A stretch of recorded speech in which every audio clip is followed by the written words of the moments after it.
familjen Palme.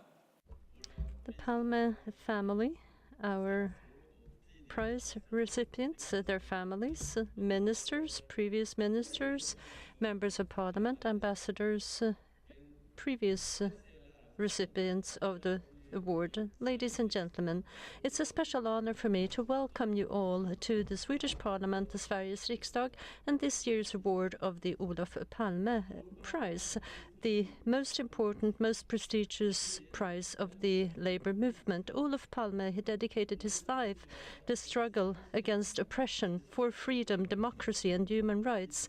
And this year's winners have, through what they have done, really earned the prize. They have helped us to remember what so many people seem to want to forget. It started slowly. 13 years, several elections, and then it went very fast. A first concentration camp was set up with political opponents being the first prisoners. Jewish lawyers, doctors, and businesses were being boycotted.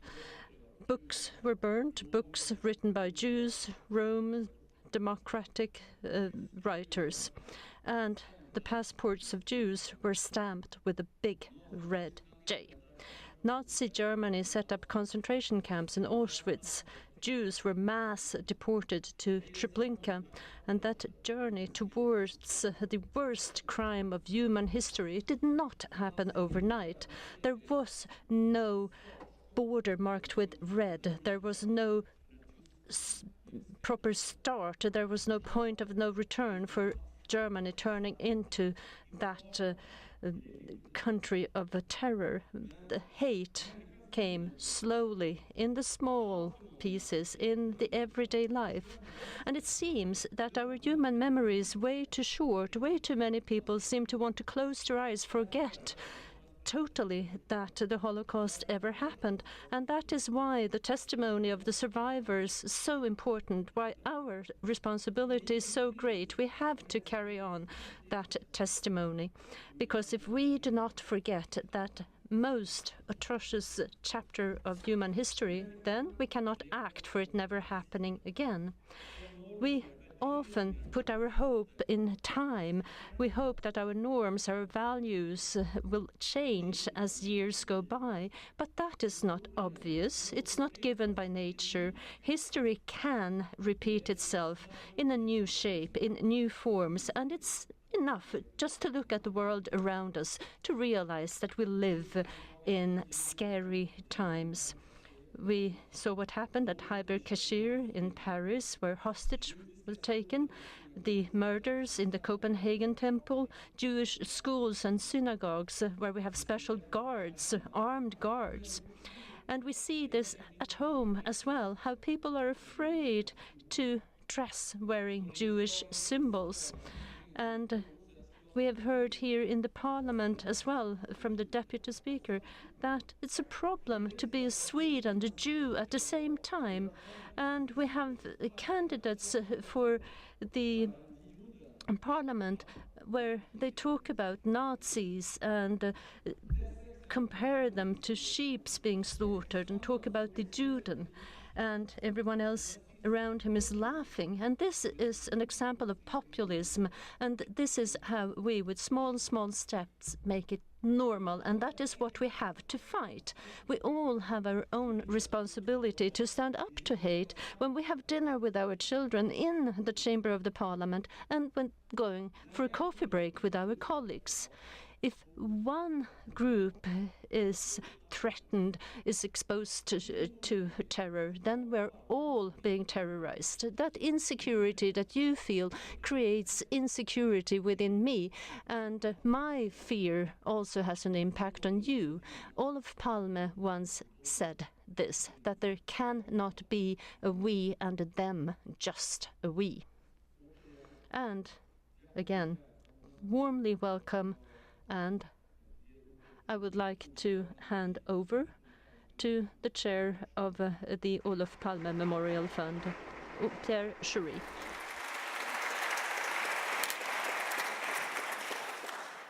Tack, Anders. Thank you, Anders, and thank you for allowing us to host this event in this beautiful hall.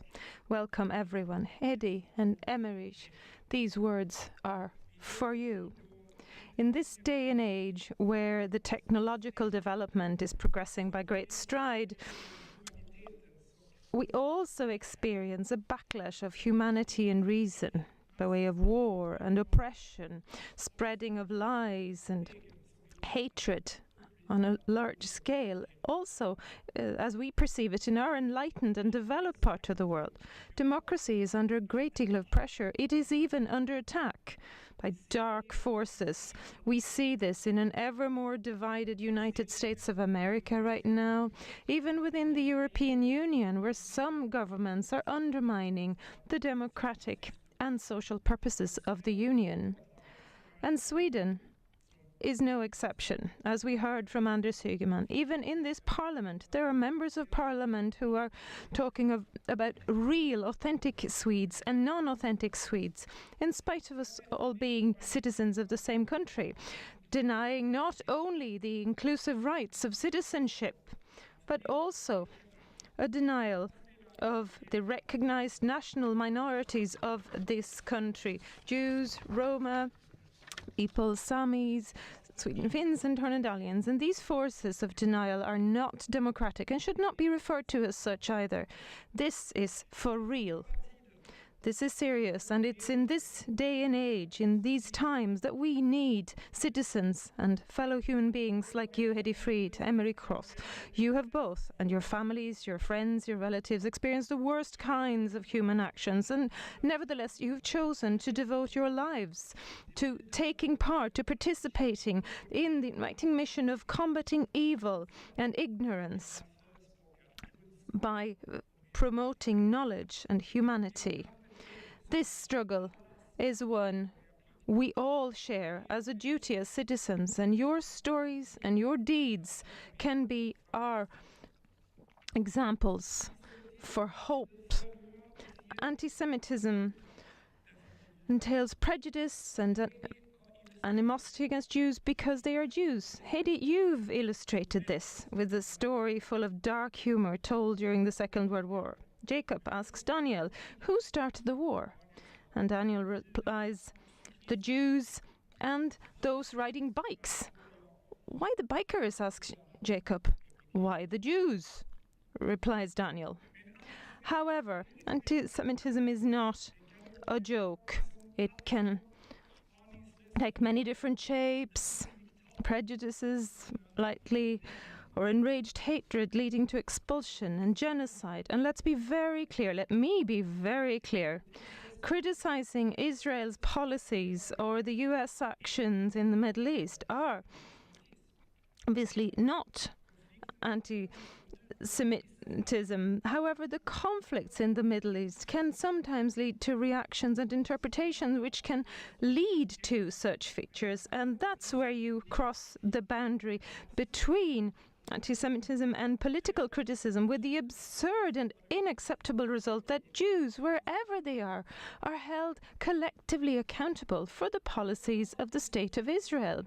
Hatred of Jews and hatred and animosity to immigrants and against Muslims are central components in many right-wing extremists and ultranationalist movements and parties today. We are therefore forced to ask the question, how is it possible that there are people who are able to deny the Holocaust, who will defame and denigrate Jews in our streets and be permitted to march with photos of Swedish Jews mentioned by name, with an encouragement to violence and avoid responsibility?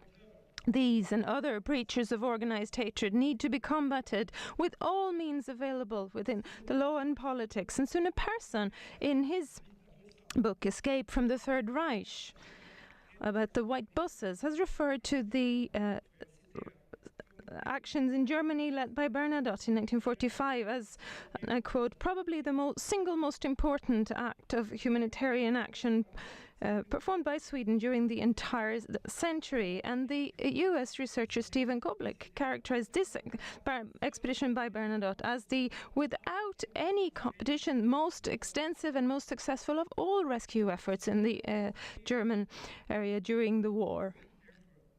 About 30,000 people were rescued in this manner.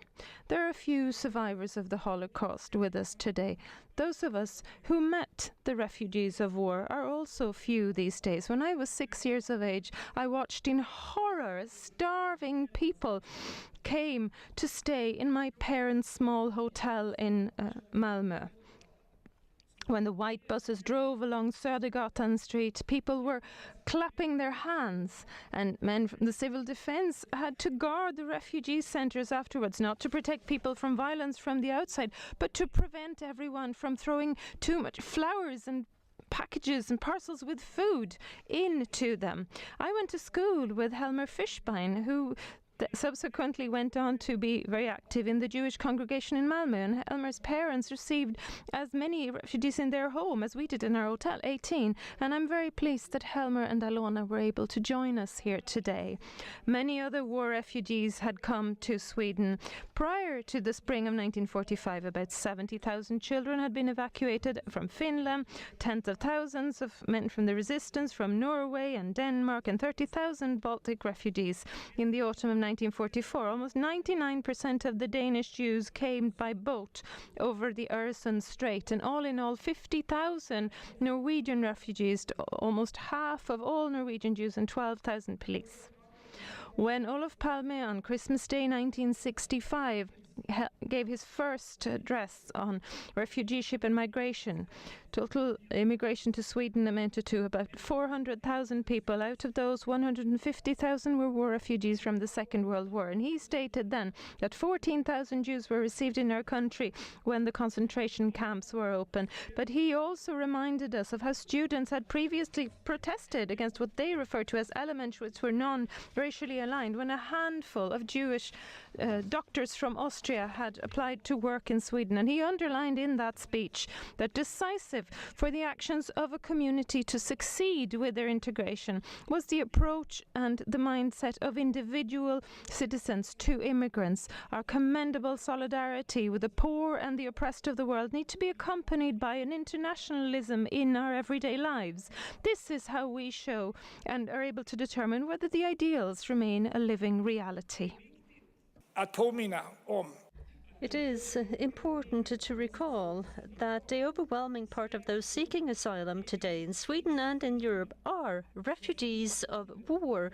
They're fleeing for their lives away from the jaws of death. Syria alone, close to 5 million Syrians have fled abroad, and more than 6 million are refugees of war in their own country. The Danish writer Carsten Jensen, who received the Palme Prize in 2009, points out how fleeting that spontaneous solidarity can be. He writes, "The victims of the bombardments in Aleppo have our sympathy, but when they start to move across Europe, they lose it. What happened on the way?" he asks, and he answers, "We took away from them their innocence, and instead we insinuate that there are shady motives behind their flight. First we whisper it, and then we say it out aloud." And here we should remember that the UN Universal Declaration of Human Rights has its 70th year anniversary this year. And in Article 1 it says that all human beings are born free and equal in destiny, and everyone has the right to seek and enjoy in other countries asylum for persecution. It's a human right to seek asylum from persecution. So what can we do? In your first book, Hédi, The Road to Auschwitz, Fragments of a Life, you quote the poet Gunnar Ekelöf, "A person only exists as a witness. Start writing," he wrote, and you have written. You have broadened the perspective of genocide and the different shapes, the extermination of the Jews, but also the extensive murders of gypsies and homosexuals and others in Nazi Germany, the mass murders of the hero people, and the present-day Srebrenica, Rwanda. You and your sister Livia, well, she's also here today, and you came to Sweden after the most profound of family tragedies and unbearable hardship. And you've answered questions about how you can find the strength to continue to get out of that psychological concentration camp written about by Dina and Jovan Rice in their latest book, To Return to Life. And you've said that good and evil exist side by side and are separated only by a very thin membrane. And that is why it's important, you write, to fight prejudice, to get to know your own prejudices so that you do not act them out. And of course, that goes for all of us. And you, Emerich, you deal with the same topic. You survived 5 different concentration camps. You were one of the founders of the Association of Holocaust Survivors in Sweden and also of the organization Exit. You help young people who get caught up in destructive environments and prevent recruitment to those environments. The last 20 years you have been out lecturing in Swedish schools about the mechanisms of hatred, and in the important book, The Way Out of Hatred, you talk about this as well, and that is a textbook in schools today. And you write, a newly born child is like an empty vessel. It can be filled with either love or hatred. The way we raise, the way we shape our children from the beginning they're born, well, that will be their futures. And you, Emerich, you feel that the school is the most important place in society where we have to put all our efforts. And in a very beautiful poetic sentence, you summarize your message. Our future sits 5 days a week in the classroom. And that is why I'm so pleased with so many of the grants awarded by the Olof Palme Memorial Fund going to activities working with this, in this spirit. Since the beginning, 1987, some 2,300 projects have shared some 50 million krona, and most of these projects have worked with children in schools and other youth. For example, there have been visits to concentration camps, information with the spreading, work with spreading information, and proposed action to counteract anti-Semitism, racism, anti-Gypsyism, and Islamophobia. Among the 2017 recipients, we have Music Without Borders with the project We Remember. This is a concert in memory of the victims of the Holocaust, where we have Jewish music, klezmer music, Sephardic songs, and Roma music. And amongst the participants, we have Jovan Rice, Hans Kalderas, Hayate Café, and Stahlhammer Klezmer Classic Trio, and we will hear them perform here soon. But now to the award. If I may, I would like to ask the recipients to come up here on stage together with Joachim Palme.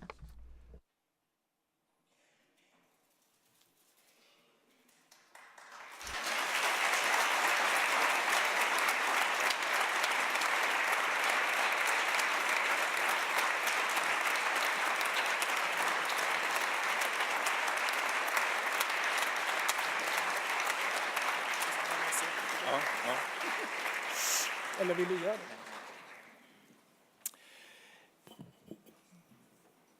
Jag ska nu läsa upp motiveringen för priset. And I'm going to read the reasoning. The 2017 Olof Palme Prize is awarded to Hédi and Emerich Roth for their indefatigable contributions of defenders of the equal value of every human being, and for their lifelong and exceptional educational work against Nazism, racism, violence, and prejudice. Marked by their heinous experiences of the Holocaust, they, like many Jews and other survivors of the Nazi death camps, lived a life in tension between their devastating trauma and their strong will to live on and to tell the world of their experiences in order to spare new generations from the collapse of humanity and democracy. And I would now ask Joachim Palme to hand over the plaques. Jag tackar för den här. Thank you for this honorary assignment to present the honorary plaques to our laureates. I do this in lieu of my mother, who was unable to be here with us today, but I do have a greeting that I'd like to present to you from her.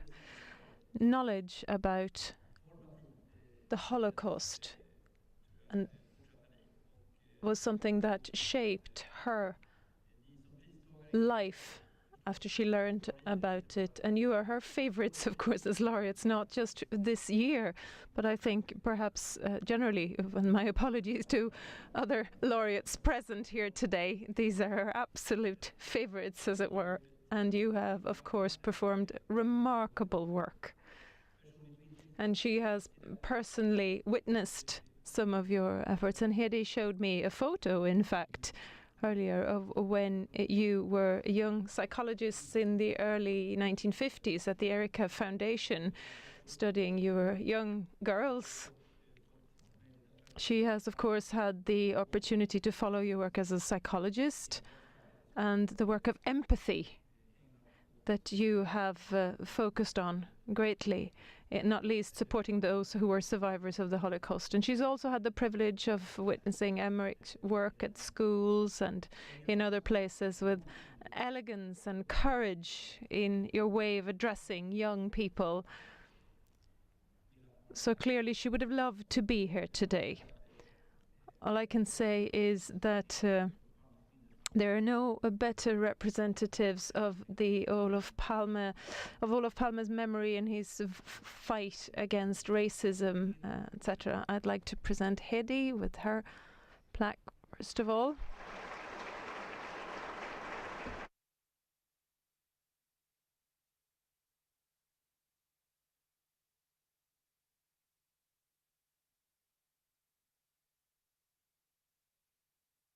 And Emerich Roth.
Därmed är ordet Hédi Frieds. Hédi Fried, you have the floor. Jag är alldeles överväldigad. I am absolutely overwhelmed. I really don't know what to say. Thank you for helping me with the microphone. Thank you to the Olof Palme Memorial Fund. Thank you, Pierre and Morten and Matthias. Oh, I forgot. What's your name? Joachim. Oh, I apologize. Joachim, I met you first. It's such a big day. I can't believe it's me. I have to pinch myself. I almost feel I'm sort of standing by the sidelines and someone else is standing at the rostrum.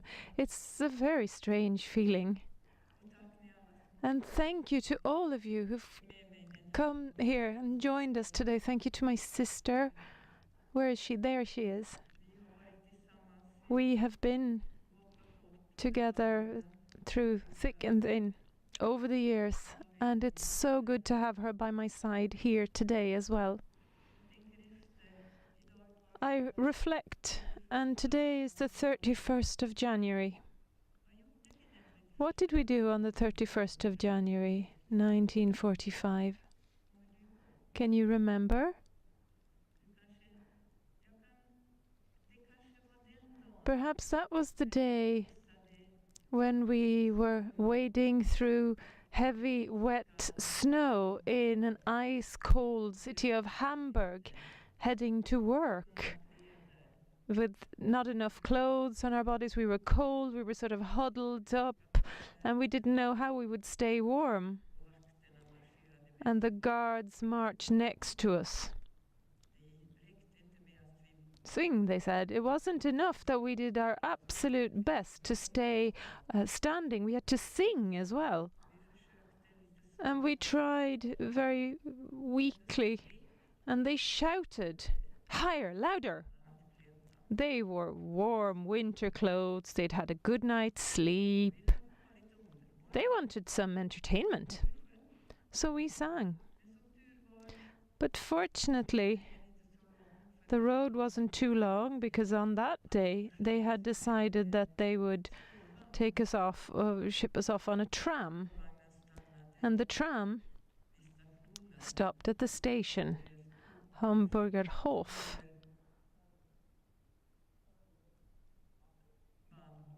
Hamburger Bahnhof, that's what it's called. That's right.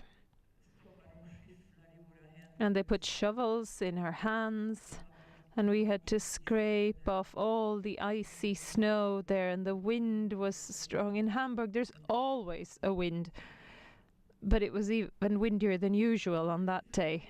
And so we shoveled, and people walked back and forth to the station, not stopping looking at us for a second. And they're the ones who would later on say, we didn't know. And at least one Swede was there, I know, because I met this person in Sweden afterwards. And she didn't know anything either. So there it is. We see what we choose to see, what we want to see. And we remember what we want to, what we choose to remember. And there were so many signs prior to that day that so many people chose not to notice.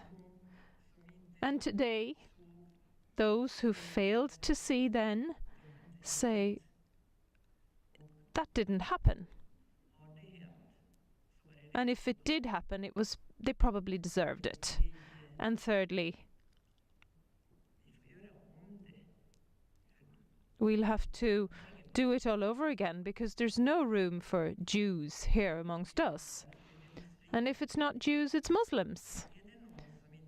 There's always someone who can't be part of it. It's began with Jews, but it doesn't stop there. These are difficult times right now, with right-wing nationalism gaining ground. And you can never repeat enough what actually happened to ensure that people do remember. I came to Sweden 6 months later, in July of 1945. And you mentioned the Bernadotte buses. We came by other means. There were white boats, that's what I call them, because the UN turned to Europe asking, can you help survivors to get from Bergen-Belsen? Sweden was the only country which said that we will take in 10,000 of them for a 6-month convalescence, and that's how we ended up here in Sweden. So in addition to the 30,000, we were 10,000 who came that way. And Sweden was so generous, so as to say that when we didn't want to return to the countries where we had been kicked out, we were permitted to take the jobs that Swedes didn't want.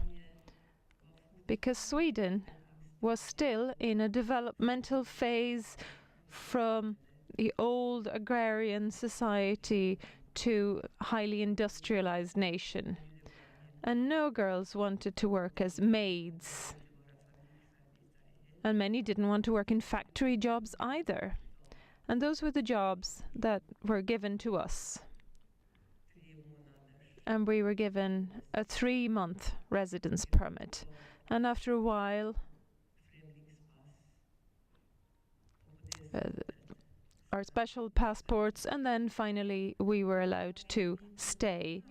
Initially, we didn't want to stay, my sister and I. We wanted to leave Europe because anti-Semitism is on the rise everywhere. Not even after the Second World War did countries wish to receive us. We were lucky that we came to Sweden, because those who didn't come here, who stayed in the special camps for displaced persons that were set up, for those who had nowhere to go.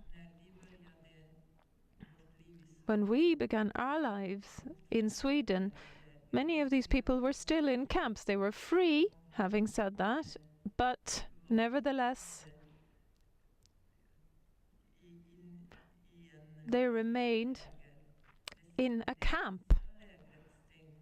The final one of those camps closed in 1947. It's important that we think about the turbulence and the worry growing everywhere, that we all try to do our best. And I am so very pleased and grateful for this prize, so that we can shed some light on these issues, that we can raise awareness across the country to make people understand that what used to be a utopia, and utopias can never become a reality. These were times of hatred. And if we're not careful, this will be repeated again. We have to make sure that the world we leave behind us is a world which isn't marked by hatred. Rather, it's a world where people are living in peace, side by side, with empathy being the all-encompassing emotion, rather than hatred. Hatred will ruin everything, including yourself. I think perhaps I've spoken for long enough. I should perhaps try and conclude. I often tell the story, a short anecdote of how a Jew walked up to a rabbi and asked, "The world is so evil. Why is it that it doesn't collapse? Why does the world not go under?" Well, in the olden days, we would have the deluge when people were too evil, and then in other cases fire would ravage humanity. And now, when things are worse than ever, nothing appears to be happening to the world. And the rabbi answered, when a human being commits an act of evil, the world tumbles to the left. When she does a good deed, it moves to the right. We have to perform as many good deeds as we are capable of to try and keep the world in balance. Thank you very much.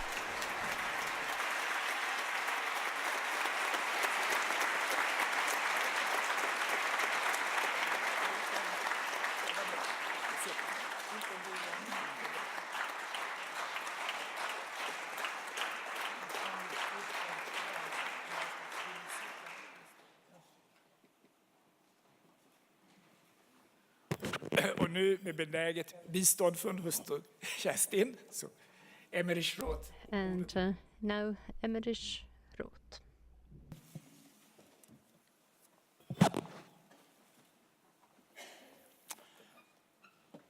Varmt tack till styrelsen för Olof Palmes.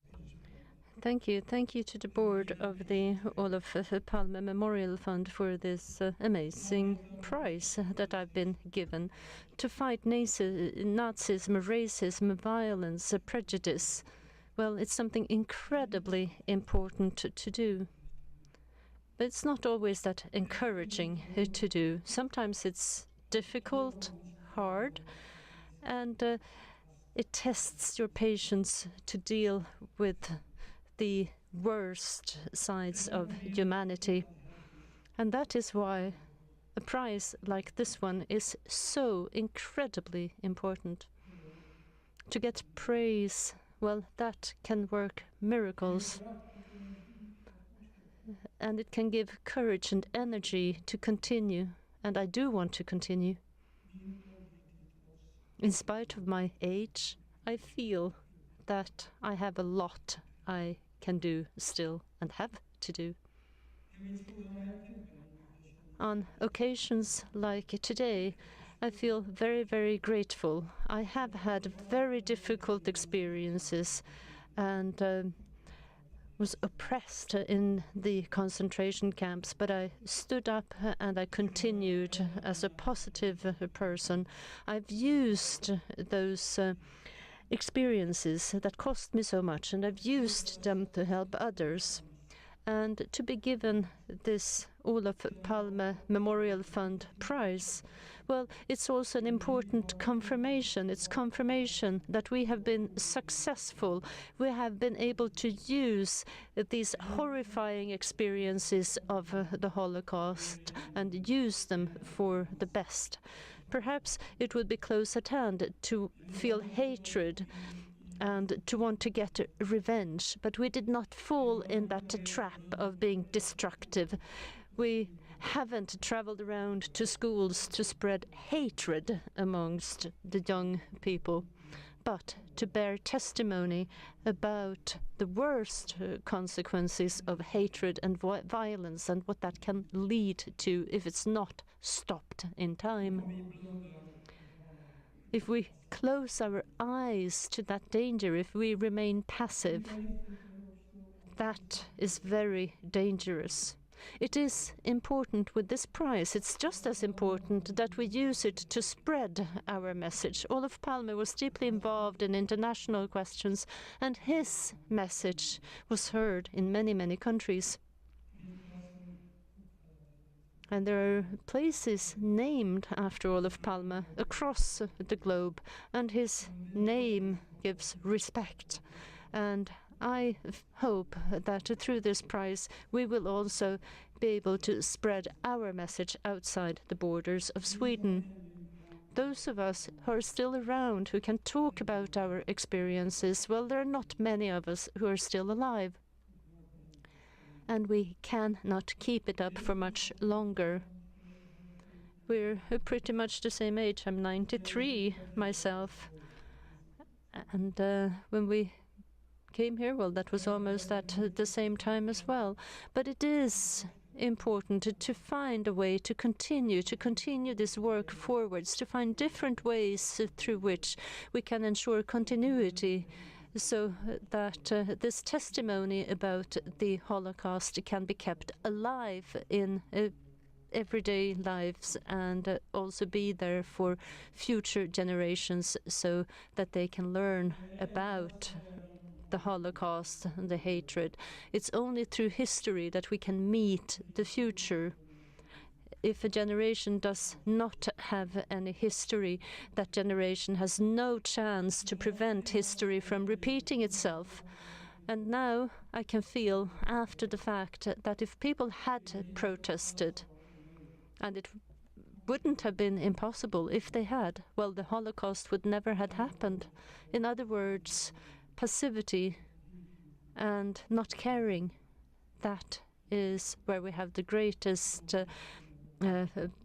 problem for humanity, and this is something that we have to remember and learn from the Holocaust. I mentioned that sometimes it's hard, it's difficult to carry out this work to fight Nazism and racism, but it can also be a very, very positive, heartwarming experience. And I would like to conclude with such an example, and I would like to read a couple of sections that can give hope, and these are from letters from children in schools, and they tell us how these children receive the messages from a survivor, from Louisa from grade 9. Your history, your testimony, the testimony of all survivors, it's worth as much as gold. And this is something that has to be kept and cherished so that others can learn from this as well. And I want you to know that your work has a great impact on us, the younger generation, because it helps us to understand how terrible things were during the Holocaust. Without your testimony, perhaps we would never have learned about those atrocities, and we wouldn't be able to keep that knowledge about history the way we do now. Thanks to you and others and the way through which you documented your histories, future generations will be able to sit in the classroom and have the same type of impact that we get from you. The work that you and other survivors carry out, what you do, it's not wasted. It's not wasted on spoiled brats. There are those of us who listen. There are those of us who will not forget. And another excerpt from Håkan. Those of us who live in this sheltered world, who have never experienced such atrocities, well, it's difficult for us to understand, but we all have to stay awake and vigilant so that this never happens again. And I promise you that I will carry your message forward. I promise you that I will spread what you have said to everyone I know. Thank you yet again for this prize.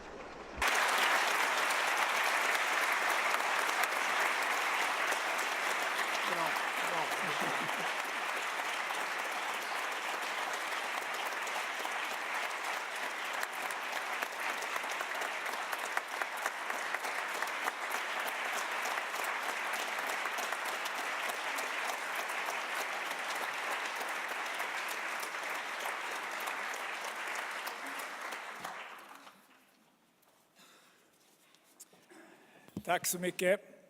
Thank you. And now, Stahlhammer Klezmer Classic Trio, please. Semir Stahlhammer, Isabelle Bromé, and Miriam Oldenburg constitute the trio together.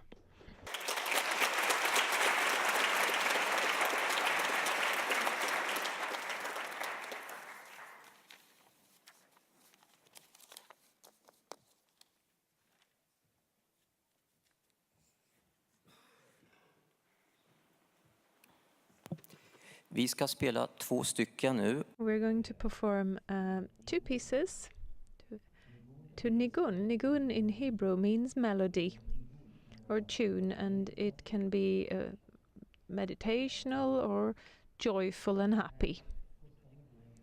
And the first Nigun is one which has both connotations.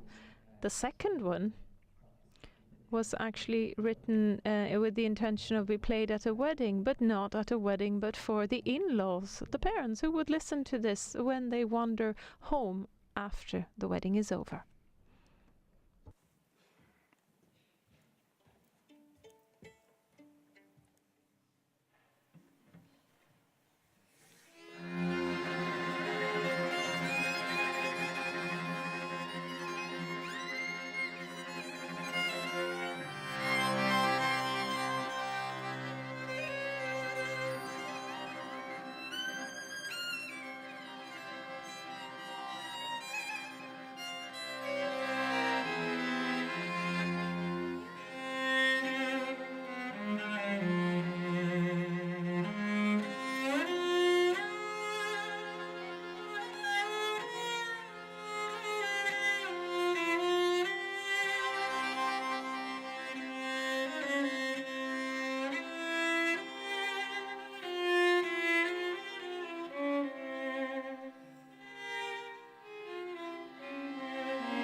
Vi tackar Stahlhelmer Klezmer Classic Trio som kommer tillbaka. Stahlhelmer Klezmer Classic Trio will be back in a little while. Thank you for now. Now there's going to be a panel discussion with the Minister of Culture in Sweden, Alice Bah Kuhnke, who's going to moderate this call.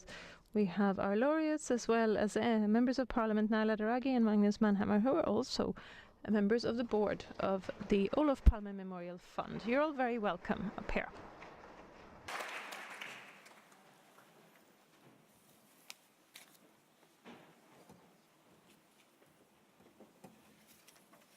Raka av dig skägget nästa gång.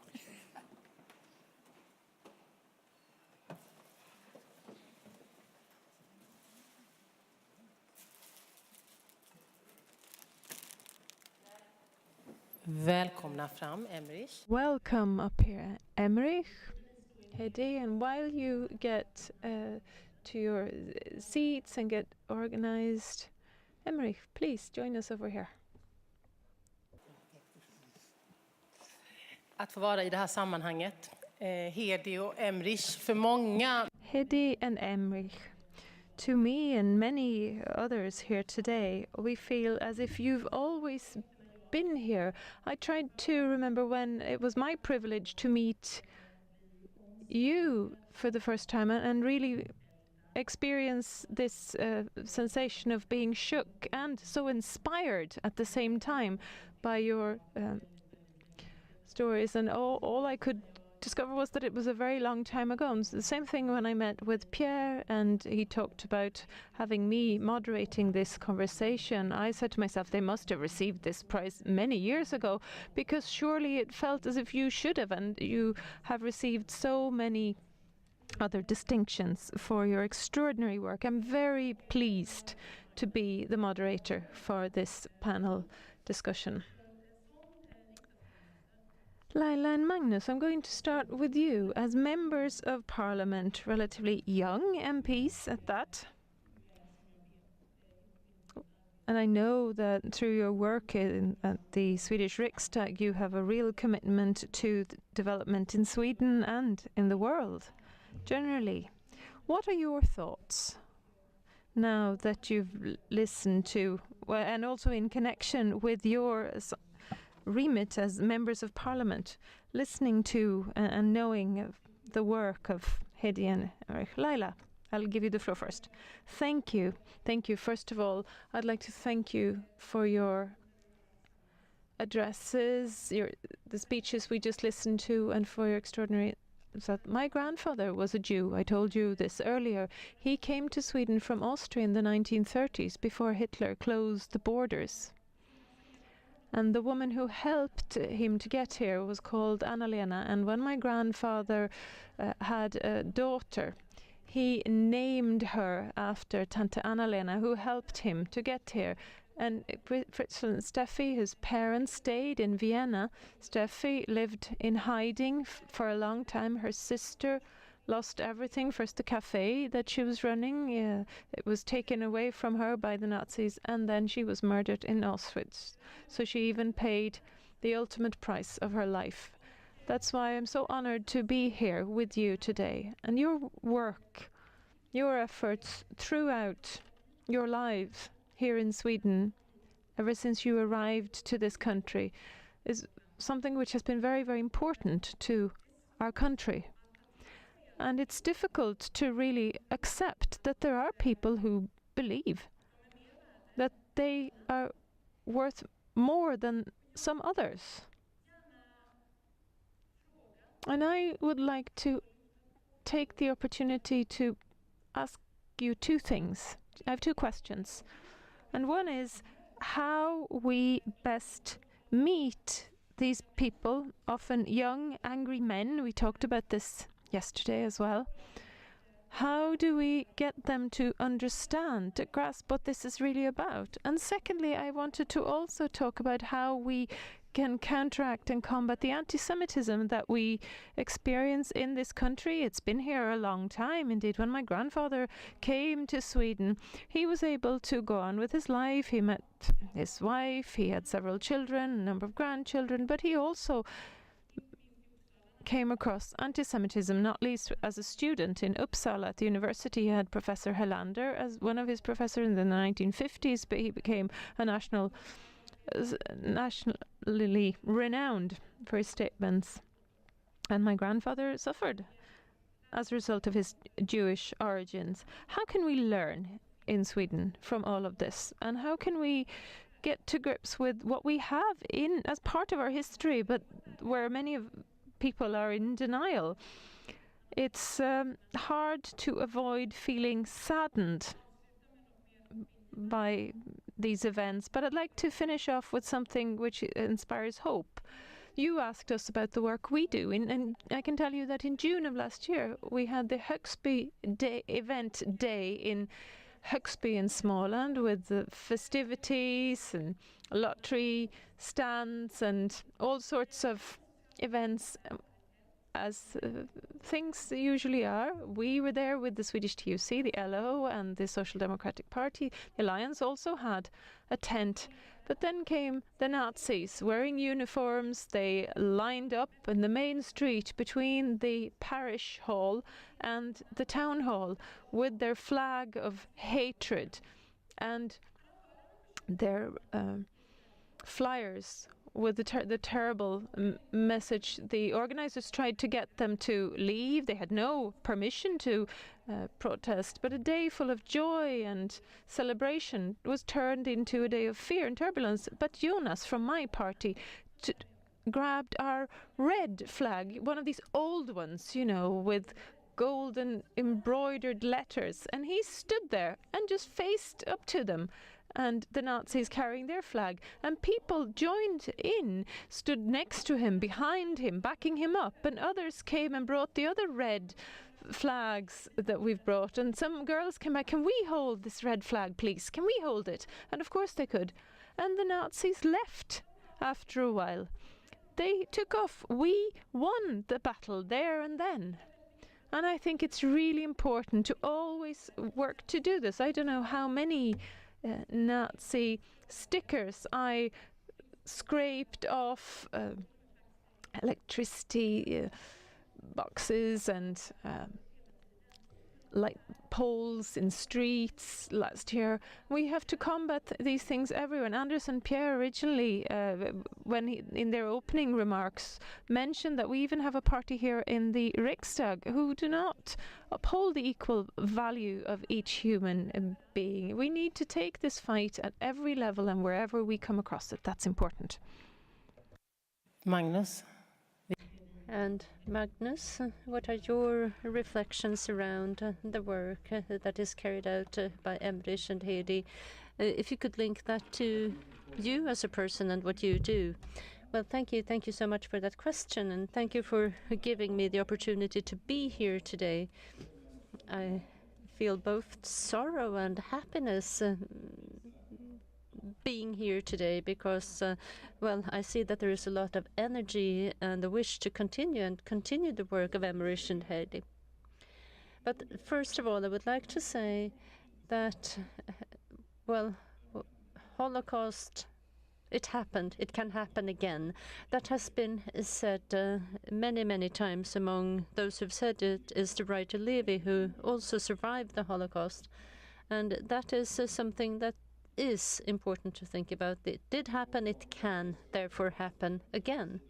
And if we just look across the Baltic, Poland, I've been there. I've been to camps in Poland. I've been there with school children, and we have taught them about what has happened. But thinking about Polish students and even politicians, there are more and more individuals who deny the fact that the Holocaust ever happened. And anti-Semitism, well, we see that it's gaining momentum. The winds are blowing stronger and stronger in Poland, a country where we have these monuments over these horrible atrocities that actually happened. And it is so important that we continue, that we do not forget. And you have always been there to talk about this. You've always been fighting for everyone's equal value, and you have helped young people to do the same through your testimony. And that is what we need in Sweden. I think we need an offensive. We need to go on the offensive for democracy. There is a survey that is being done on a continuous basis, a World Value Survey it's called, and it actually tells us that there are many young people who have attitudes that are undemocratic. About 1/5 in Sweden could imagine selling their democratic vote, and 1/3 can imagine a tyrant being better than living in a democracy. And we have new generations coming, so we need to continue. There is a lot that has to be done, and we all need to remember that all of us in here, we have to keep it up, to talk about this and never, ever forget. Hédi, Thank you, Hédi. You just spoke, and you've also very often talked about this in different contexts. I and others have heard you speak, and this is something that you repeat.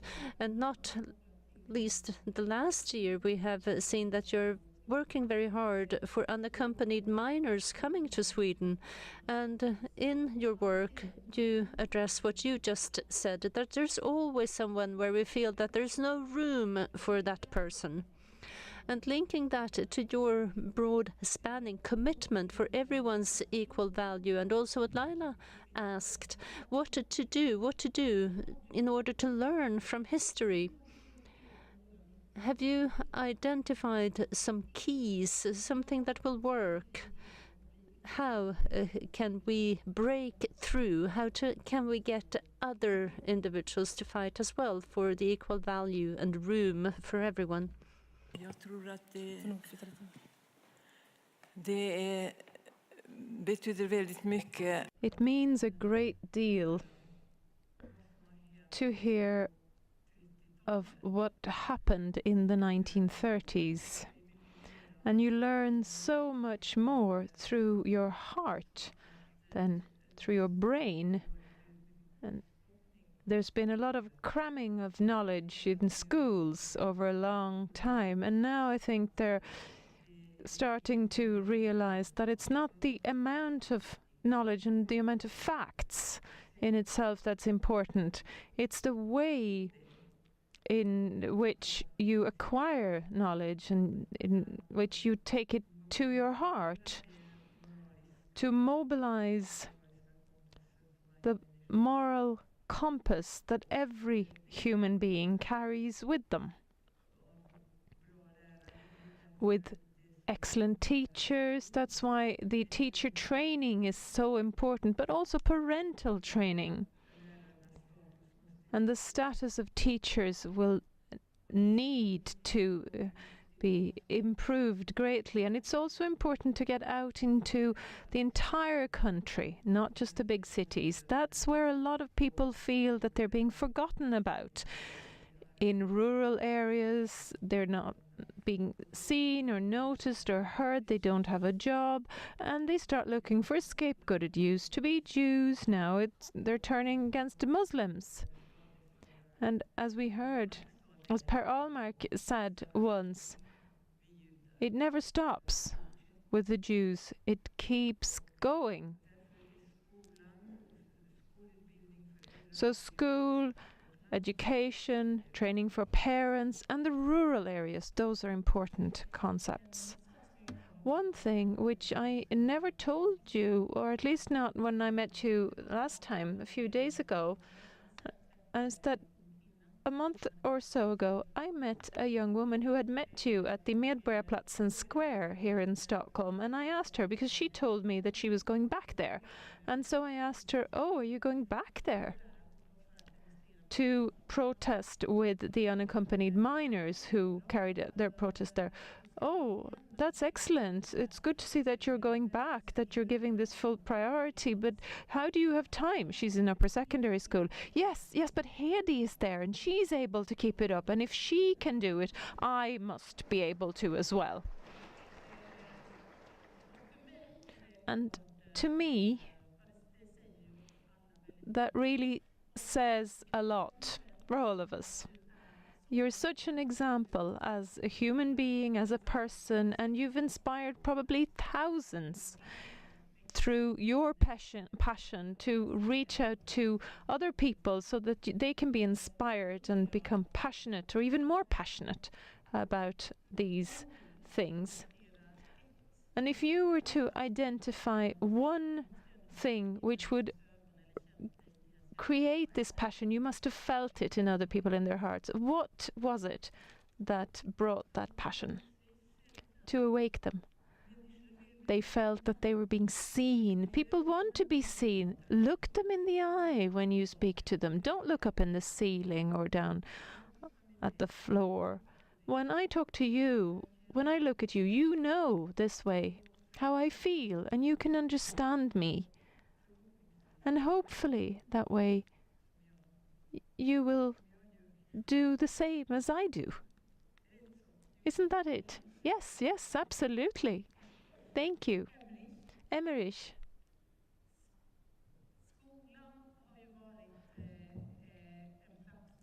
The school as an institution has been a platform that you've focused on, that you've given priority to.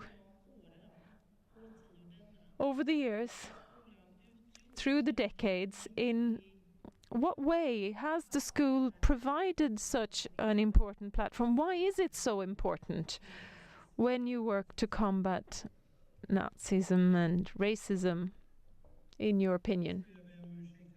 I have to apologize now that I'm going to read from a paper. I blame age. my memory doesn't always serve me right these days. And before I answer your question directly, let me just say that when I read about Olof Palme, I understood that his interest in schools and education is something which really characterized and marked his entire action as a politician, not just during his years in the 1960s as minister in charge of education. It was with great satisfaction that I noticed that he shared all my views on the schools, especially for those coming from more marginalized parts of society. Back then, there was a great deal of discussion about discipline in our schools.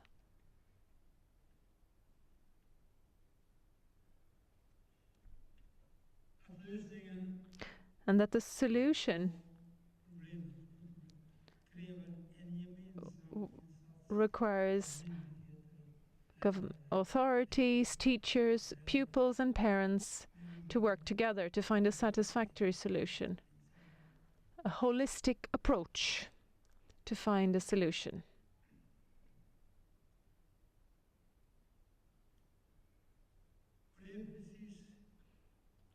And that is precisely what I have tried for so long, over 26 years, to get support for and get people to understand when I've lectured in our schools.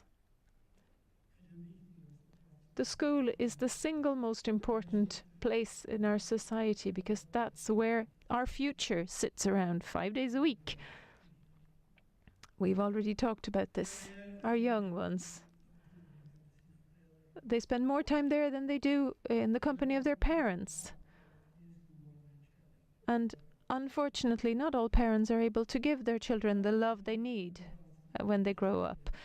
Our schools is the only place where it's possible to compensate for a lot of what's missing in some homes. And in my mind, the schools therefore should be given all the necessary resources to act as a second home for all those who need one. And by helping our young ones who are suffering while they're still at school and try and catch them before any hatred is cemented in them, we can achieve another important goal without any extra cost. Politicians sometimes find it difficult to add 1 and 1. They get it to something very different to the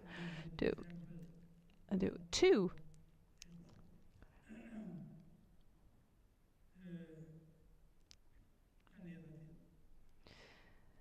And that can cause a great deal of confusion. We can prevent new recruiting of young people to destructive gangs and environments. It gets more difficult for gang leaders to attract weaker young people when they have found a sense of community with others. And the worst kid at school might not become a new Hitler, but can still cause so much damage to society and to his fellow human beings that it can be extremely costly, much more costly to repair that than it would have cost to invest in that person while they were still at school. I have good examples in the audience too. I don't know if I should mention it. Just go ahead. Patrick, where are you, Patrick?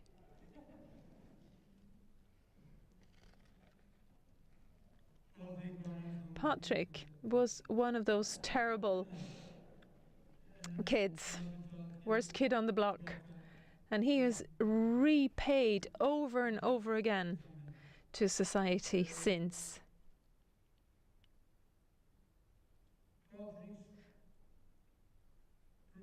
Patrick's problem was the same as most boys who've ended up in the wrong place in life.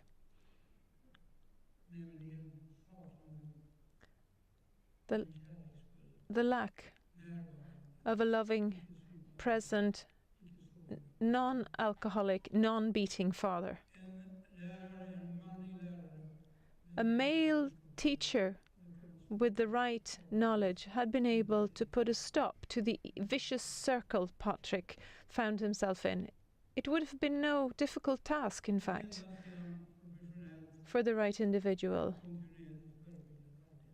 continuous preemptive work with a holistic approach is what it takes. And Palme said the same thing. We work and walk hand in hand, all stakeholders together. Everything else is just dealing with symptoms, which at most can help on a temporary basis.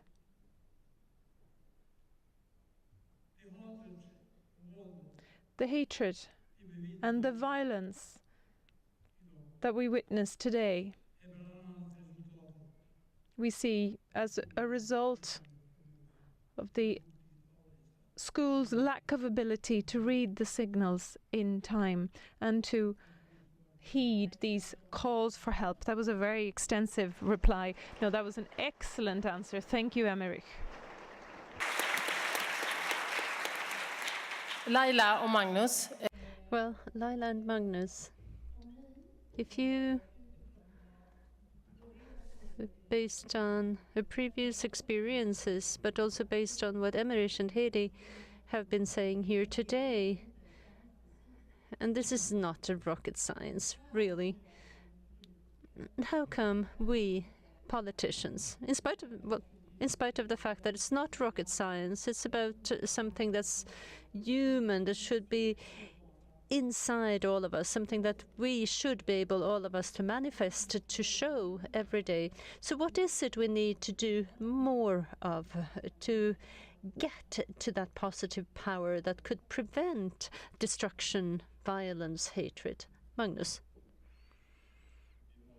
Well, we have the best possible role models. They're sitting up here today and they were given this prize today, and we should just try to do what they do.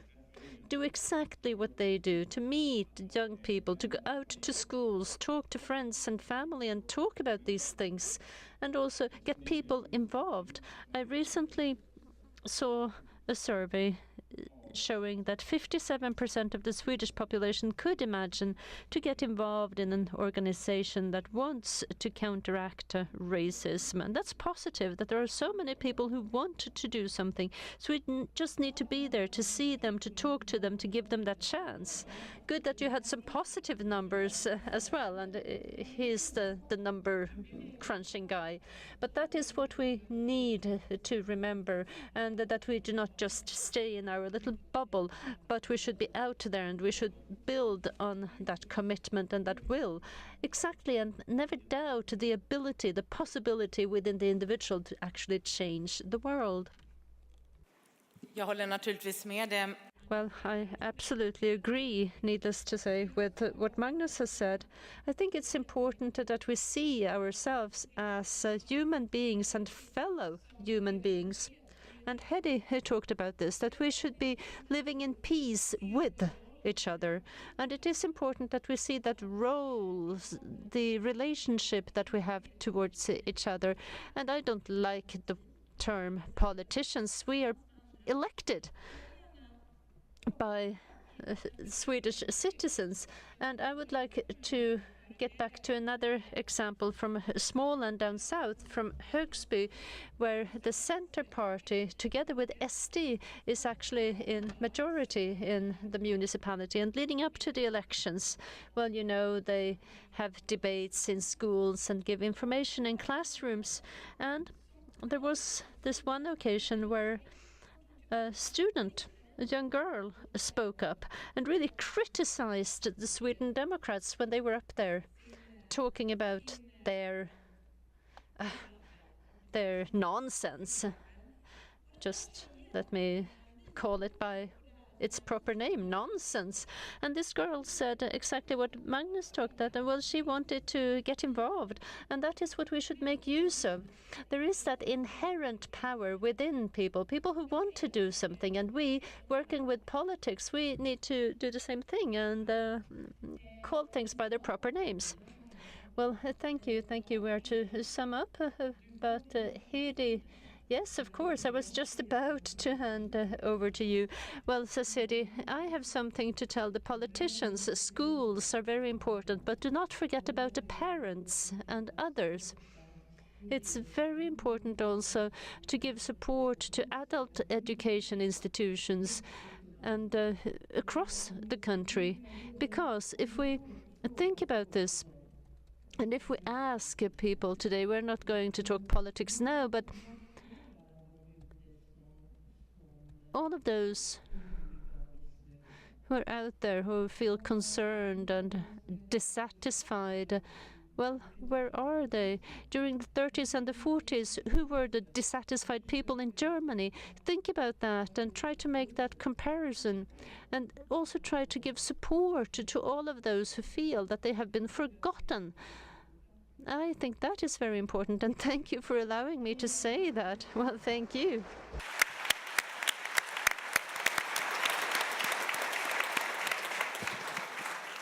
Tack så mycket. Thank you so much. And that concludes the work of the panel. And we're going to get our musicians to join us up here on stage again.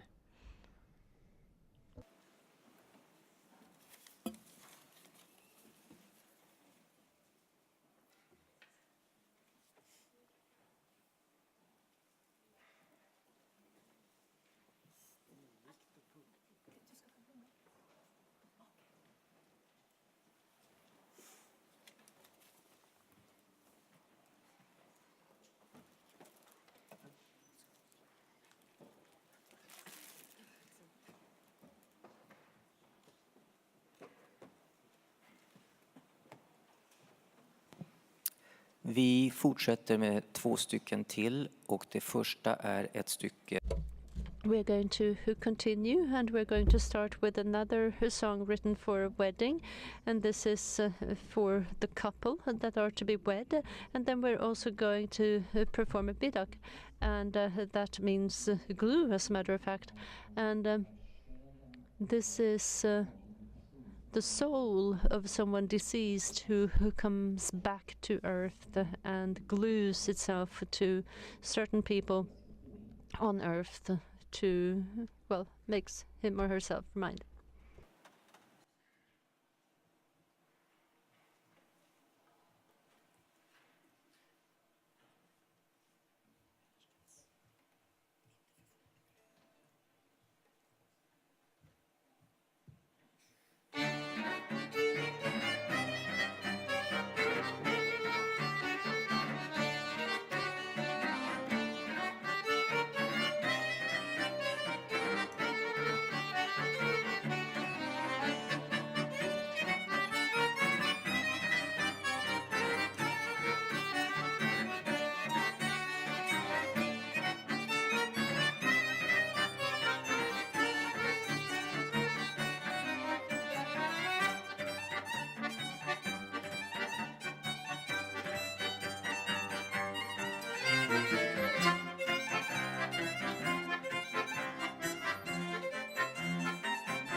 Tack Semi, Isabel och Miriam. Thank you, Semi, Isabel, and Miriam. And thank you. Your participation was a very important part of our tribute to Hédi, Emerich, and other survivors, because you as well continue to spread this message, what we have been talking about here today. Thank you to everyone who came here today to honor these prize winners, the laureates, and thank you to everyone else, all the survivors, and thank you, Patrick, for coming here, being so courageous to come here today. And the greatest tribute we can show, what we can do, is to follow the examples of Hédi, Emerich, and other survivors. That is the greatest tribute we can give them. And I felt just what this secondary school pupil said: if you can do it, why wouldn't I be able to do it? Why wouldn't we be able to do it? It's up to all of us to do something. And we know that peace starts here, in our own country, in our own environment. But there is also a link between inner and outer peace. And that is why we now, before we go out there to mingle, say, me too and we too. Thank you.